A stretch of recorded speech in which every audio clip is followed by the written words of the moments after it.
You're listening to the Precision Shooting Podcast, discussing all aspects of precision and long-range rifle shooting. This episode is brought to you by Projectile Warehouse. Find your perfect projectile. And now, over to your hosts. Well, hello and welcome to the Precision Shooting Podcast. This is episode number 66. My name's Rusty, and it's actually the continuation of the previous episode where we were talking about our reloading process. The voices you'll hear, aside from myself, is Greg, who is a regular, Bronte, who is, I guess, becoming a bit of a regular as well, and also Paul, who's one of our sponsors, Scoped Out, and this was his first time podcasting with us as well.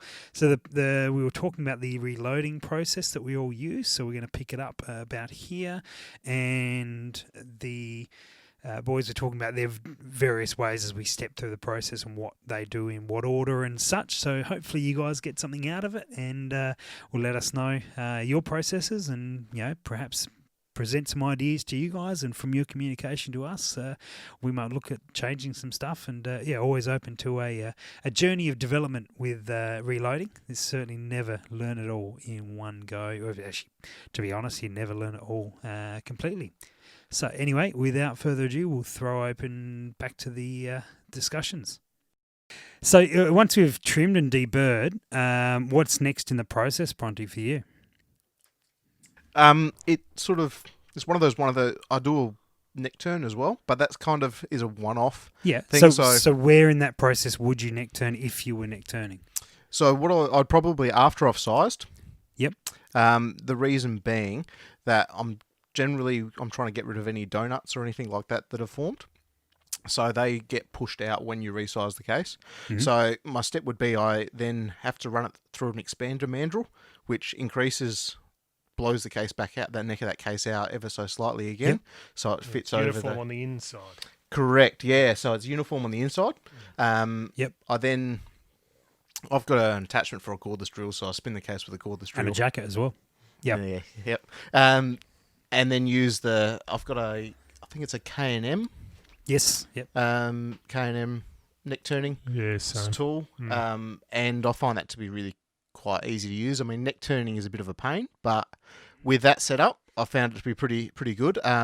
One thing I do, though, is I lube the living daylights out of it with Imperial sizing wax. Yes. Because if you don't, it gets really hot really quickly.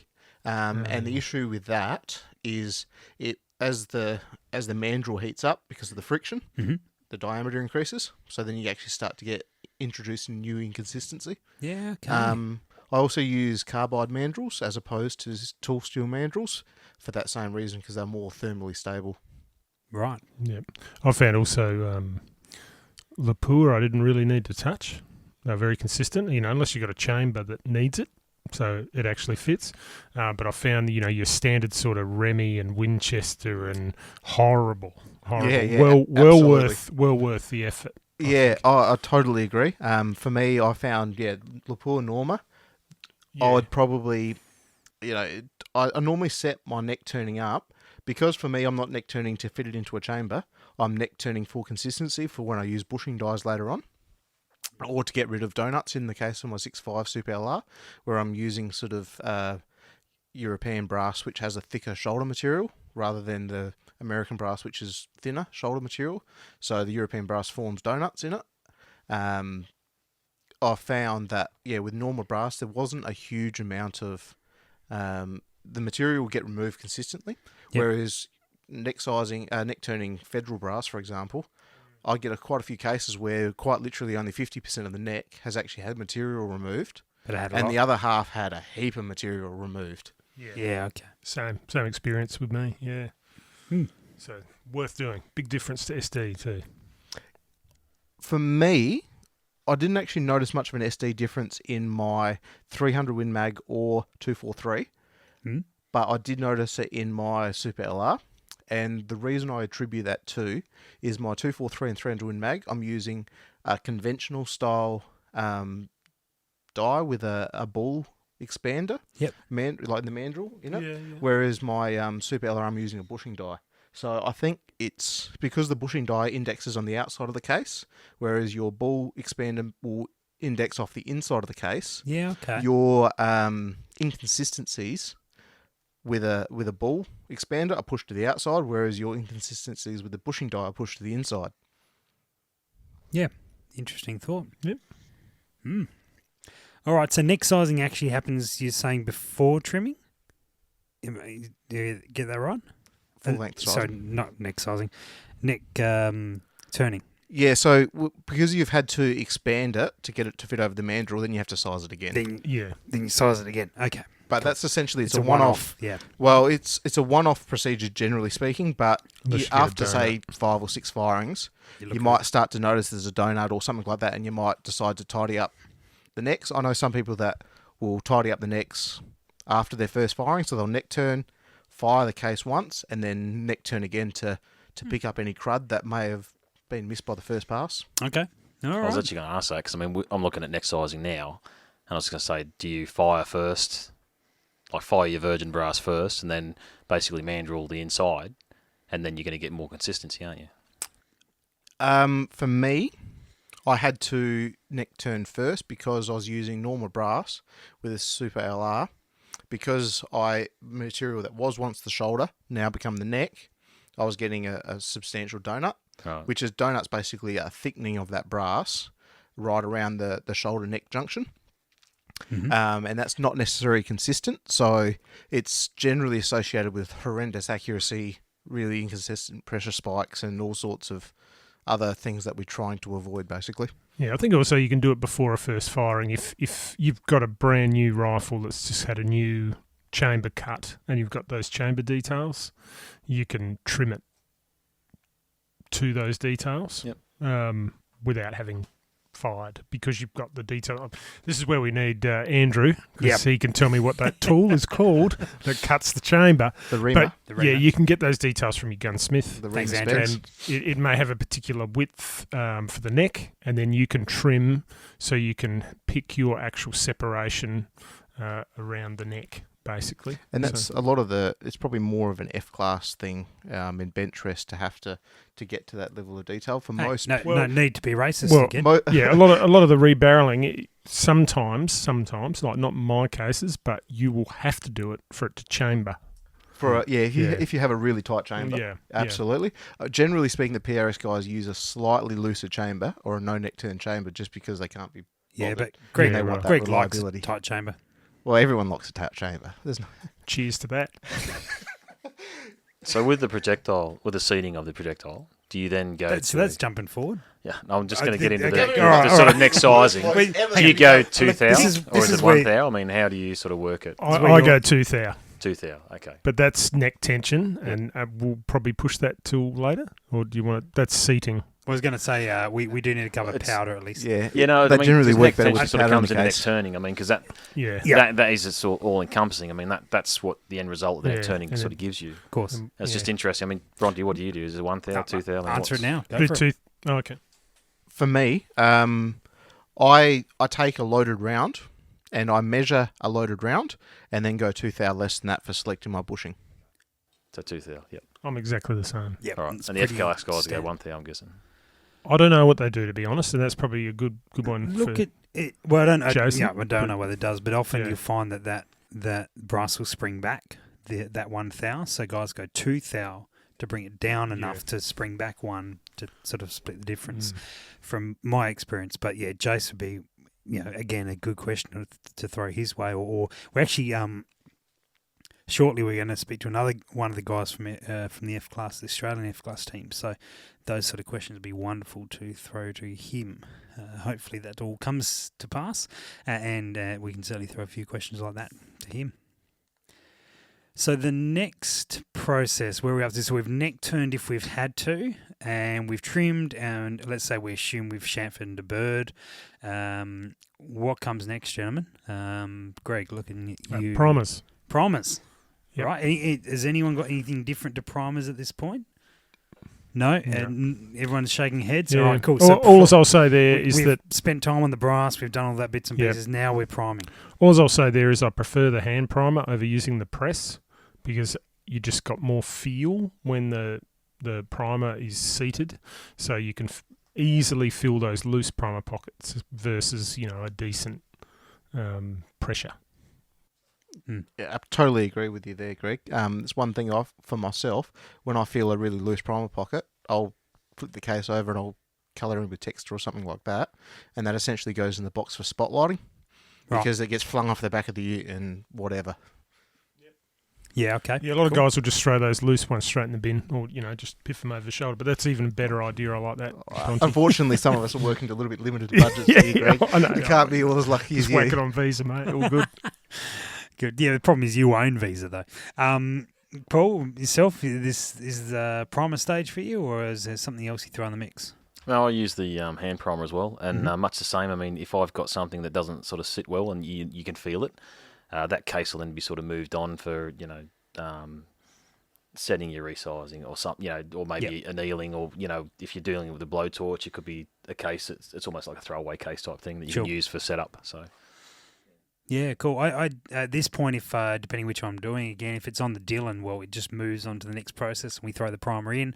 This is the point where I generally will tidy up the primer pocket if I need to. My method of cleaning that I have myself is the corn cob stuff, so I don't get the chance to. It doesn't clean the primer pocket out itself, so I will spend this time. I got the Lyman system, which has the ability to clean out the primer pockets. So I use this base to clean the primer pockets out, and then I do the same thing as you guys. I generally will seat with the hand primer, with the exception of my 338 where I don't have the appropriate setup to do that, so I have to do that on the press. But I think we're all in the same boat with that. We've now got primers in the cases, and I'd sort of generally regard these cases as ready rock and roll. Is there anything? I know we talked about Jace last episode, or last studio episode, reloading room episode really, is only seating the bullets just prior to shooting. You guys haven't experienced any of what he's talking about with primers at all? You just seat the primers, and then whenever you get around to loading it, you get loading it? Well, that's what I do. Good. Right. That's what I do. Yeah. So, I'm not shooting super extreme long range, and I'm not shooting target. I'm shooting foxes. So, I guess what matters when it matters. So, well, I just haven't seen any instance where the primer would bond to the case and that be detrimental at all. Yeah. I don't know. It'd be a great thing to test, though, wouldn't it? It'd be a great thing to just have similar batches, but have some that you've seeded, say, 12 couple of months weeks before. Well, that'd be a nice extreme test. I'll probably Why got some not? stuff sitting Why there. not? Yeah. But use same batch of powder, same everything else, and just see how the SDs come up and see if there's any, Get right on that, Greg. Good. Yeah, I will. Perfect. Yeah. One day. If you look at it, the whether the primer body bites into the case body more or less shouldn't matter, because we wouldn't be expecting to have gas slipping past. You don't not, no. Because if you've probably got other issues at that point. But one thing that I have started doing is I actually vacuum seal my primers. So basically I'll have 1,000 primers or whatever it is, and then I'll put them in a vacuum seal bag and to keep the air out of them. Whereas obviously when they're in a case, it's a bit hard to do that. So can you take us through the idea behind that? I've actually thought about that. Right. Okay. Yeah, 'cause I'm thinking, these are pyrotechnic exposed to air. Correct. So that's basically, they're a touch explosive, a lead-based touch explosive. Do they degrade? Yeah. So I don't necessarily concern myself too much with exposure to oxygen and such, because if the compound was break down in oxygen, then it would probably end pretty badly for them trying to manufacture it. But my concern more so is moisture ingress into the primer. Okay. And over time, that moisture causing corrosion, as well as actually degrading the compound itself, the priming material. But in saying that, I'm probably getting a little bit pedantic in the respect that the manufacturer doesn't bother to do anything about it when it's shipped from wherever in the world it's made. Yeah. So over the sea and the likes of that. So it's probably a little bit over the top, but I guess it doesn't take long to vacuum seal them.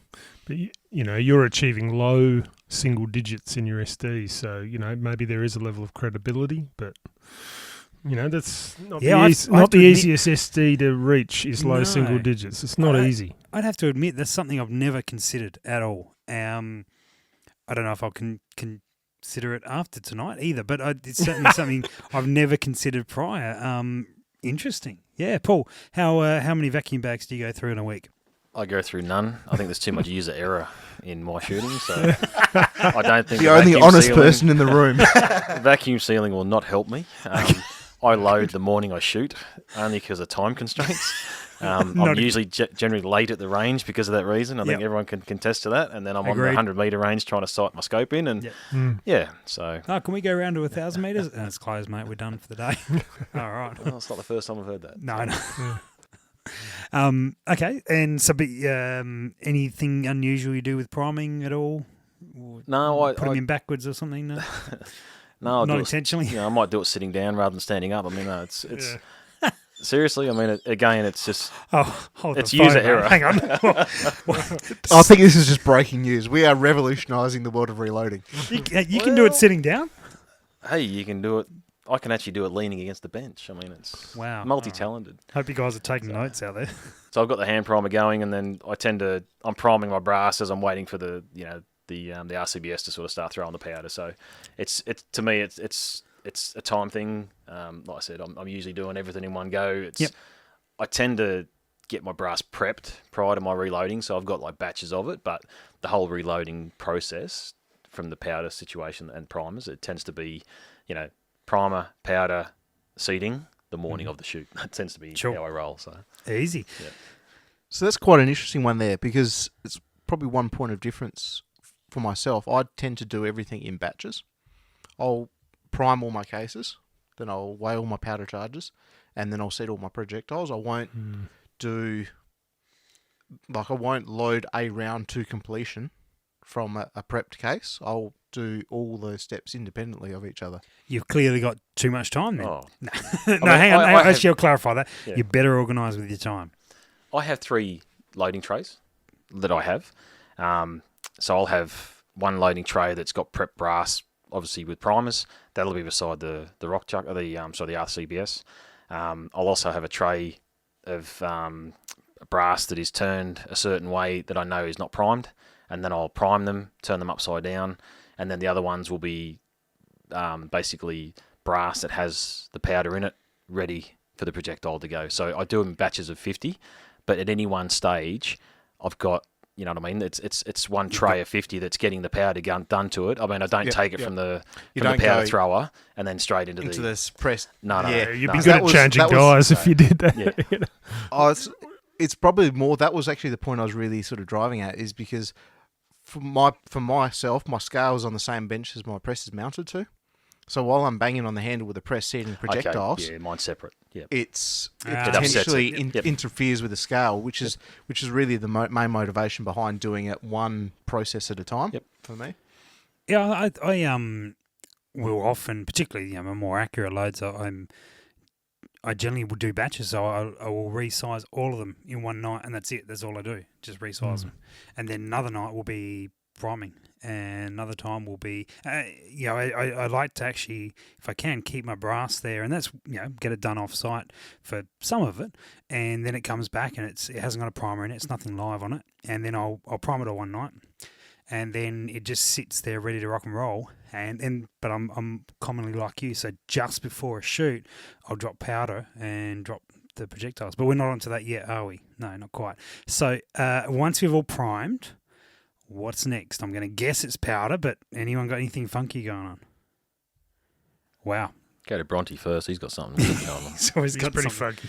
funky. Yeah. Bronte, powder for you? Yeah, powder's my next step, but probably for me, my startup's a little bit different because I've got to program my auto dispenser thing, and it's not like the normal. I was going to say just RCBS. relax, dude, because that's like 3 buttons and you hit enter and away you go. Yeah, unfortunately for me, it's not quite that easy. We see the downside of your powder thrower, righto. Yeah, it doesn't take long to fix though. So basically, all I have to, I use actually a combination of, I don't know what you'd call that, like the manual powder dispenser that works on a volumetric basis. Yep. So I set that up to be a grain, 2 grains underneath my target charge, just to get me near it. I don't really care how close it is, as long as it's not over.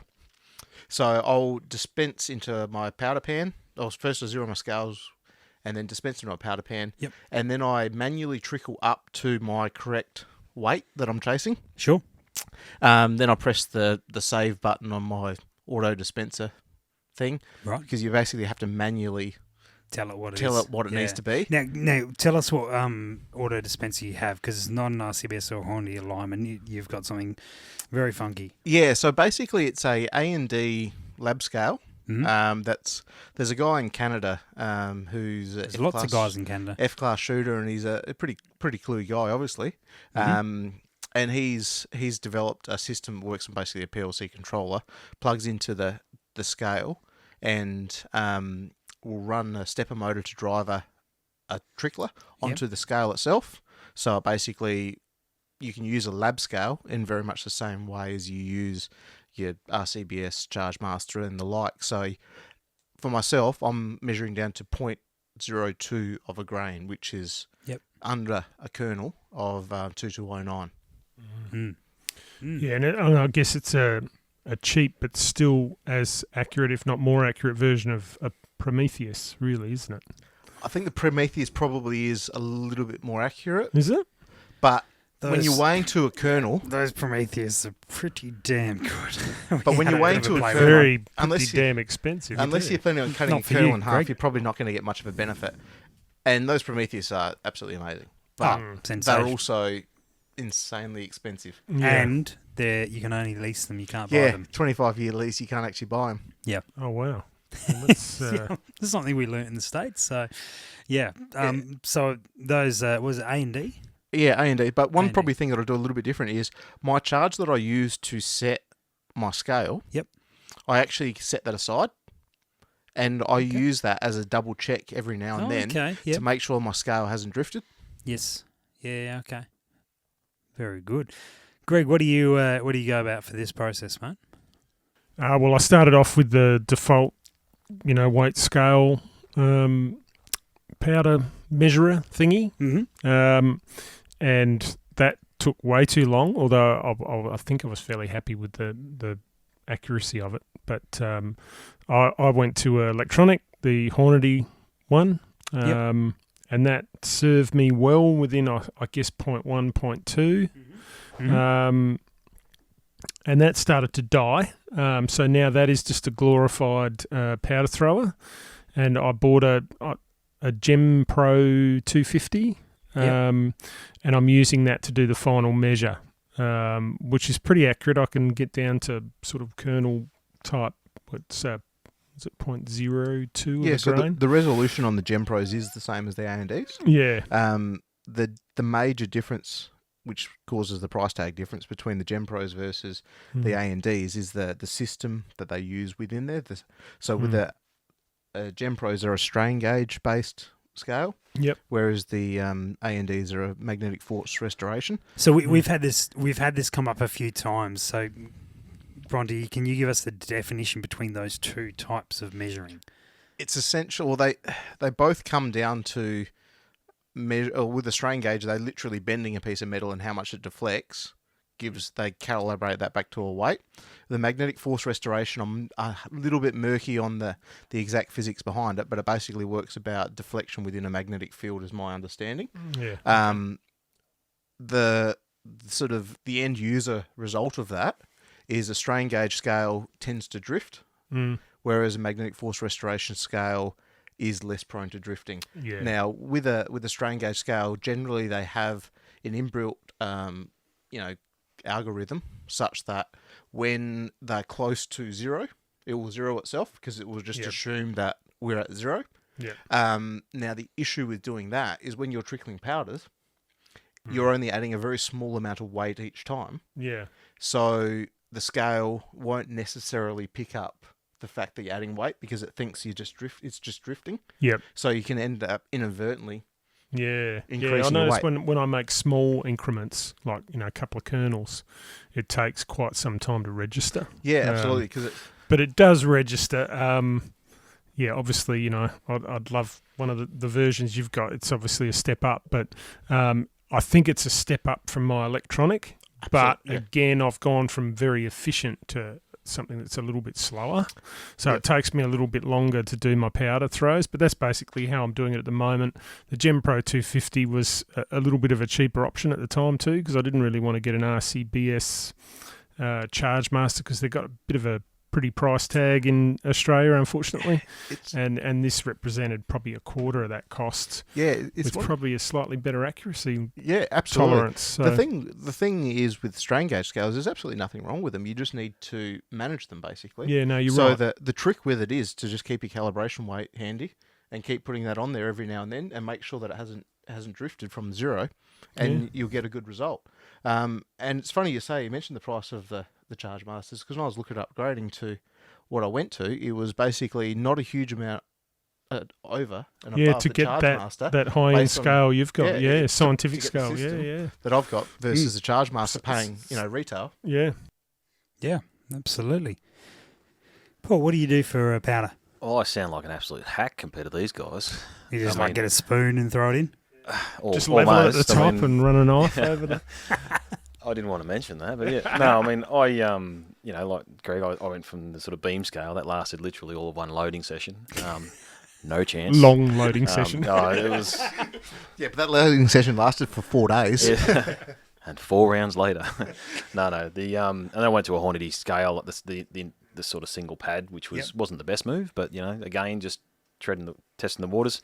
Went to the Lyman Gen 5, I think it was at the time, and that was quite good. It seemed to throw the powders consistently, I guess. As I said, I didn't do any kind of testing like what Bronte and Greg do. I went from that to the RCBS because everyone's telling me, this is the bells and whistles, and it was at a stage where the US dollar was 1 for 1 for the Aussie dollar. And I was like, brilliant. Okay, I spent up heaps then. Yeah, so I got at that stage, which is good. Yep. I didn't. I was a poor uni student at that time. You got it, man. I did the straw mod, all that kind of jazz, which you do. You spend stuff. $800 and you got to put a bloody McDonald's straw into it. Yep. Bloody works, though. It does. Brilliant. Actually, no, Hungry Jack's straw, isn't it? That's right. One of them. Yeah. Did that. And look, I'm pedantic with it in the sense of I let it throw it, I let it settle, and then I'm usually priming. So I'm doing something else anyway. Once it's settled, I read it, and if it's over, I'm probably in a little different boat. Like I said, I'm chasing consistency, but I'm not chasing that nth degree. So I'm hoping the node is sort of medium range, which gives me that powder allowance or the buffer, the consistency difference, and that's what I'm sort of grabbing at, because I know, as I said, user error is going to come into play. Sure. And it won't sort of. It's look. I've got a time balance. Consistently enough. And that's right. Yeah. Good so timing. I leave it there. It buffers out, or whatever you call it. It gives it a chance to sort of catch up on itself with a light trickling. Yep. Get a pair of tweezers, bring it back to where it needs to be. Again, drop it, and then that'll go onto the pad. So. Nice. One thing I will say though about the system I'm running, it is a hell of a lot faster than you'd expect. Basically, for me, I can load 50 cases worth of powder in under 15 minutes. Yep. I can just see you doing that in a lab coat though. It just scares me. With safety glasses. You have to have the safety glasses. The full and face a pen mask protector going on. in the pocket. That's it. Pocket protector as well. Yeah. That's it. And a bottle of wine. So you said wine, not beer. So obviously you're experiencing close to 0 overthrows. To pull that time off, you must be so having pretty reasonable success. So there's a couple of things on that, and it's probably something that would apply to other scales as well. But I noticed a lot with the lab scale was I run mine through a UPS, which essentially smoothed out any spikes in the mains current coming into the place. Interesting. Yep. I also don't have any fluoros. I go back to the old-fashioned incandescent lights because they affect the scale. Yep. There's also a little switch on the back of the A&D, on the part that's provided by the auto trickler guy, that you can adjust the ramp speed and how aggressively it approaches it. Sure. So it's one of those things you have to tweak that and you get it right. But one thing that applies to every scale is making sure the damn thing's level. Yep. It actually makes a surprising amount of difference to your reliability and repeatability of your results if the scale's level versus being on the piss. Mm-hmm. Speaking of a bottle of wine, That's how I check my benches level. That's exactly right. Good. So with for myself, if I'm loading on the Dillon, it's powder thrower because it's built into the press, and for what it needs to be, it's accurate enough for what I'm requiring of those rounds. If I'm loading for the more accurate, like PRS type loads, I'll use the Charge Master and generally just pay attention to it. Again, it's on a set, like you, Paul, it's on a separate bench. So if I'm popping projectiles in as well, it doesn't sort of have an issue with it. I don't believe I have particular fluoros, or I don't run a UPS at this stage, but I do hold my tongue right, so hopefully it works well.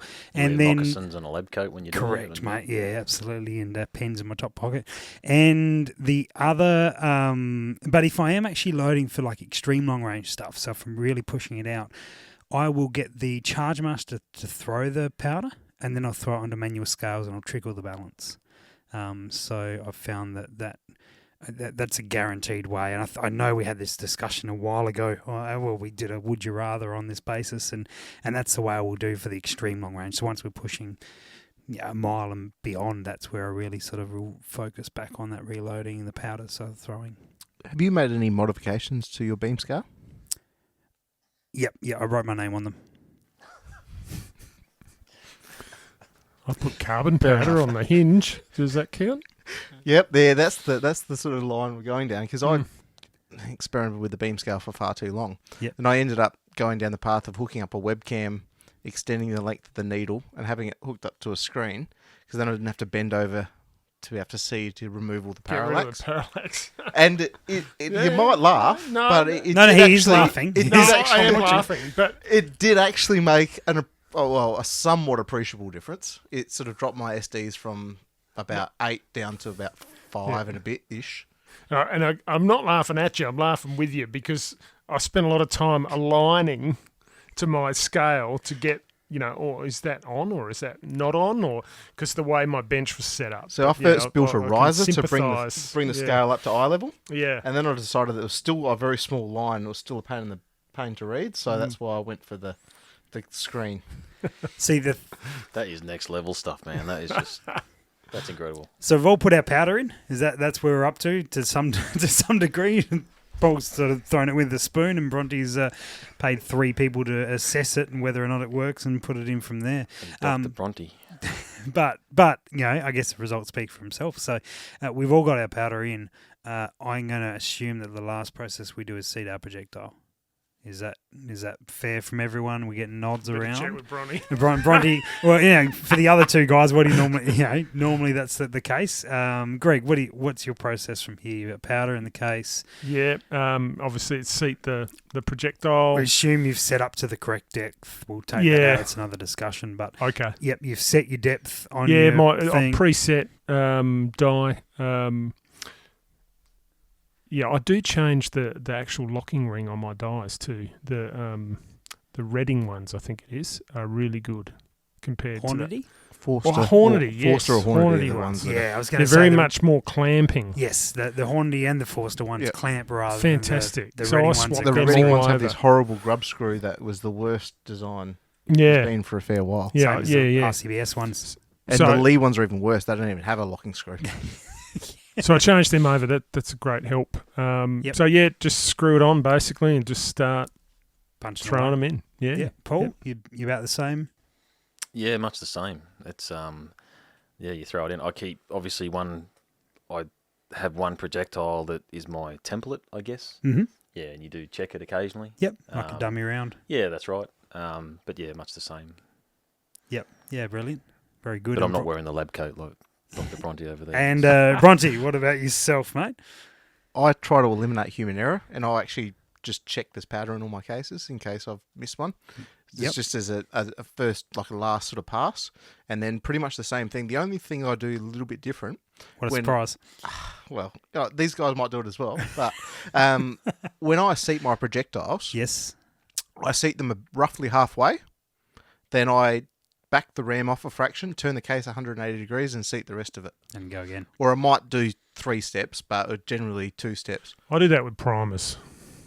I'll with the hand primer, I'll put the primer in, obviously clench tight, and then I'll spin it 180, and I'll hit it again. But Greg, I don't Greg, you do it. had your time half an hour Sorry. ago, mate. There's- All right.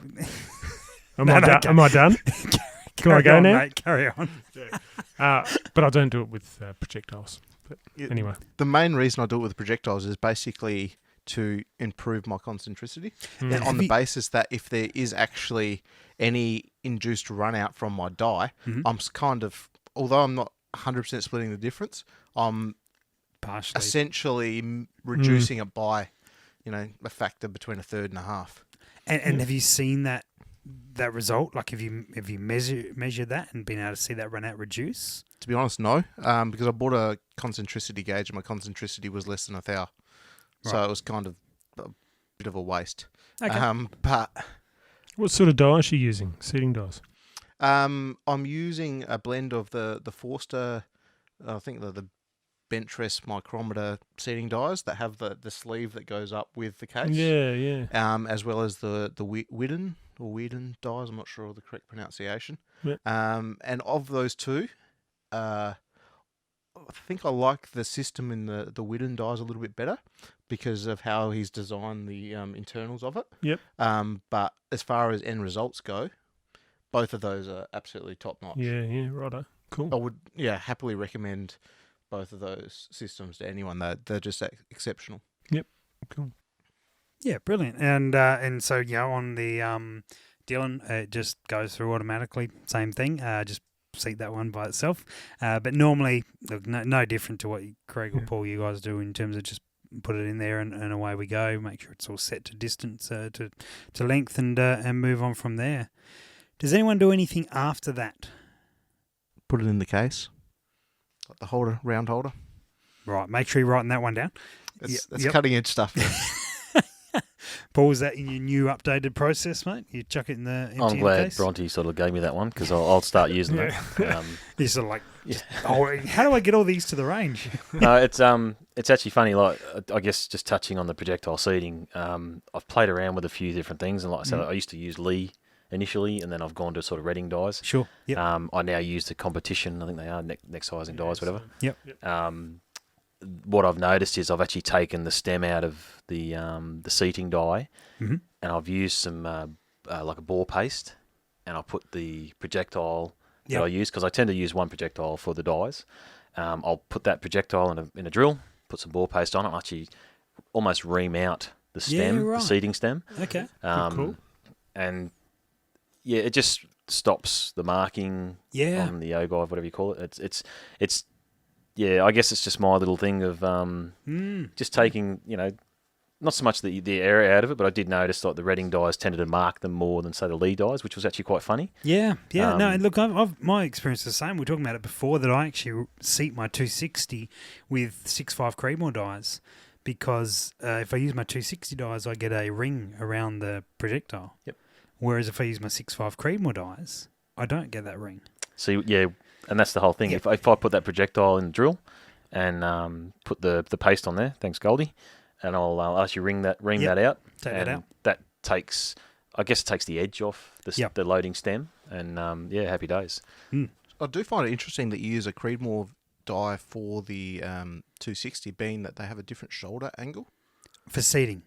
Yeah, it's still for seating. I mean, it depends. I guess it depends what type of dies you're using. But for the dies that I'm using with the sleeves that actually move up, they're designed to index off of the shoulder. You actually want that sleeve to move up with the case. So you want that sleeve to marry up to the shoulder because that helps with ensuring that concentricity and that linear action on the seating of the projectile. Yeah, certainly. But the 6.5 dies, I've got a Type S, so they don't have that sleeve. Well. So, but funny enough, my 260 dies are comp dies, and I get that ring around. So I do actually now have the VLD seater for them, but I haven't put it in yet because the 6.5 dies seems to be working. Seems to work. Yeah. So Well, yeah. if it ain't broke, don't fix it. no, that's right. But I may actually try Paul's method and do that ball paste. I bought the Reading VLD seater Yes. and or the stem, whatever it is, and Yep. I found that the spring didn't engage properly on the top of the micrometer on the very top of it.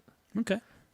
It just didn't engage it properly. I can't remember if it was on the 6.5 or on the 300 Win Mag, but it basically meant that I had no tension on Okay. Yeah. on the right. seating on the stem itself. again, that might be because I'm an absolute hack at reloading. I don't know, but it was just one of those things. Then I've reverted back to that original stem, and then like I said, that's when the ball paste idea came in. So yeah, It's a good idea. Brilliant. Yeah. All right. Well, guys, I think we've covered our processes through there. Anything? No, I'm not going to ask. I think we've probably covered enough through there. I'm sure that those listening will have different ways they do it. And I think what we've probably put out tonight is the fact that there are multiple ways to achieve the same goal. There may be things you've heard from these guys' processes that you may think about sort of implementing or changing around in yours, and there's probably things that you guys who are listening do that we could certainly take from with our processes as well. So it's a continual learning development in reloading. You certainly don't learn it all in one hit, and it gradually you get refined. I think the thing that we are conscious of is that a lot of people do stuff because they've always done it that way, and I think the guys in the room perhaps subscribe to the view that you try and, if you're doing something but you're doing it and you're not sure why you're doing it, review why you're doing it, and then work on, is this actually making a difference? And we probably had a couple of those moments tonight going, hang on, I might actually test that out, check that out. And if you've got that attitude of continuing to do that, you will work out where's my time best spent and what is not actually having a result on it. But we better leave this off with a would you rather, and I've got a question for you guys tonight, and I'm interested to hear your result. And of course, we'll throw this up on Facebook once this episode comes out, and do the same thing. This one is about load development, and which is, I guess, slightly aligned to what we've been talking about tonight. And there's often two groups of thought or two ways people go about it.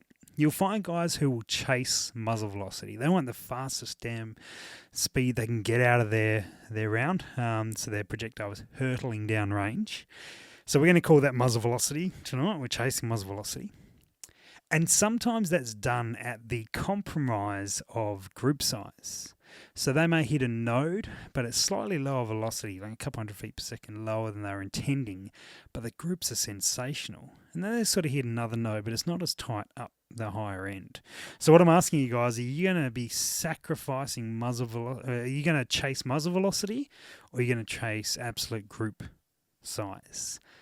What would you rather, Greg? Group size.